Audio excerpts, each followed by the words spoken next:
Yo, what's up, guys? This video is going to be about the emotional commitment that's involved when you buy a house. All right. Now, this mainly applies for first-time home buyers, but it can still apply to you if you buy investment properties or if you buy like flips and stuff like that. There's still emotions behind that. It might be a little different, but I'm sure the same type of stuff can still resonate and it can still apply. So this is mainly for first-time buyers and really for folks who, because eventually what happens is once you've done multiple deals over and over again, it that excitement kind of wears off and it just becomes kind of like a routine, right? So I want to go over the deep emotional kind of thoughts that people have and what happens, what they go through. All right. So usually, guys, a home is tied to like personal values, memories, long-term stability, right? So when people buy a home, especially when they go to live in it, most times, at least back in the day, a majority of people lived in their homes anywhere between 10 to 15, even up to 20 to 30 years. So it was a long-term investment for long-term stability and sometimes to even pass on to their children. So there's a deep emotional investment when it comes to that. I've had people who have owned houses that have been passed down within generations, and they don't intend on selling at all, right? Because that emotional investment is still there within generations. So it's pretty cool.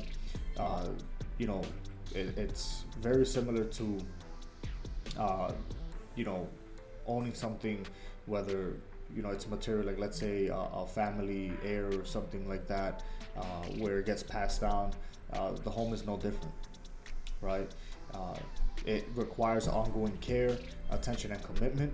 Most times these type of people, they grew up in the home, it got passed down, and they have that emotional tie, not only to the house but to themselves and their family, and that duty of keeping it within that family and passing it down to their kids and kind of keeping that going, right? One thing that I will say when it comes to that emotional commitment is that it involves a lot of long-term decisions, right? So even from the beginning, choosing a home that aligns with your long-term goals, if you see it as that, right? Make sure that it lines up with like your family plans and your lifestyle, right? If you're more of a quiet, you need space from neighbors, don't purchase something in the city with a bunch of people and a lot of movement going on, because you're not going to achieve that. You'll have other types of emotions and not very positive ones when it comes to living there, right?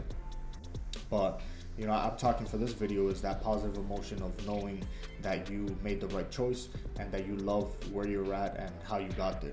All right. So, deciding on the location, the size, the features, that you'll grow into or live into, that you aren't just settling for these type of things. All right. So all of that is really important to build that strong emotional connection and make sure that commitment is there with that house. All right. Another thing is the financial commitment, right? Taking on significant debt. Majority of people that take on a mortgage do have to factor in, of course, the payments in the budget, and not only just the mortgage payment, guys, but also the bills, right? The electrical bill, the water bill, sewer bill, any other kind of miscellaneous stuff, right? All of that maybe as a renter, or if you were renting at the time, you didn't have to account for.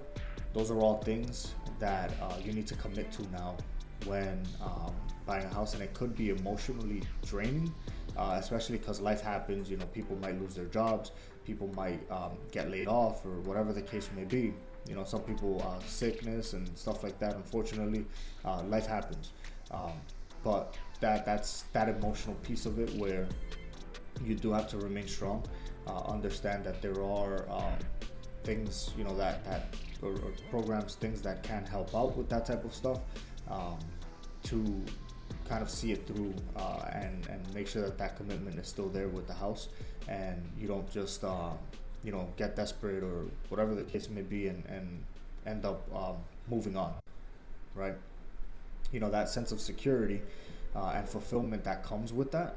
Owning your own home for yourself, for your family, overcoming adversity, going through all of that, at the end of the day gives folks a huge sense of pride, and being able to know and understand that they battled through those tough times to see through it is amazing. It's one of those feelings that people, those emotions that people feel when it comes to that commitment side of real estate and owning a home, that a lot of people might not even talk about. Right? And the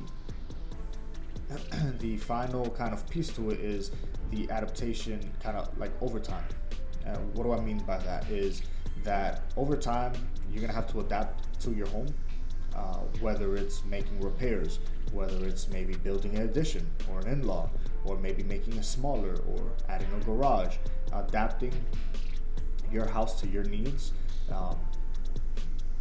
That way that commitment to that home is still there, stays alive, and also, and more importantly, you get to keep the house, right? Let me give an example.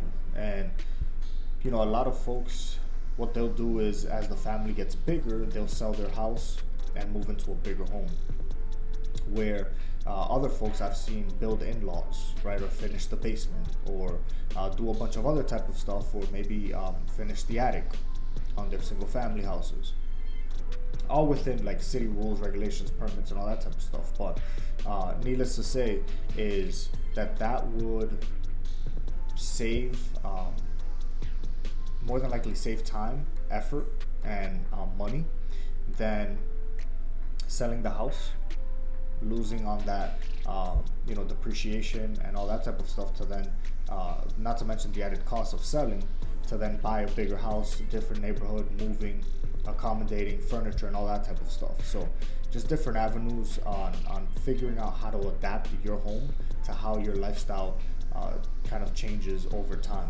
Now, needless to say, like I said, a lot of people, they still do that, and if it's one of those cases for you that commitment is just kind of not there anymore, where it's not making sense, then I would kind of tell you to look at things and see what you can do. But the first priority should always be to try and keep the house, right? Stay committed to that. Doesn't matter, again, emotions run high, emotions run low, but at the end of the day, if you can commit yourself to keeping that home and making it work, it'll pay off in ways you can't imagine, right? I've been fortunate enough to meet a ton of people that have owned houses for 30 plus years, paid off houses, no mortgage whatsoever. And I always ask and kind of pick their brains and see where their mind was at. And the number one thing that they always said was that they committed to the house, right? It didn't matter if they were struggling financially. It didn't matter if they were struggling with their health. It didn't matter if they were struggling with an increase in family. They still made it work, even if it meant sacrificing certain things. But that's kind of why I wanted to make this video, to kind of give that perspective.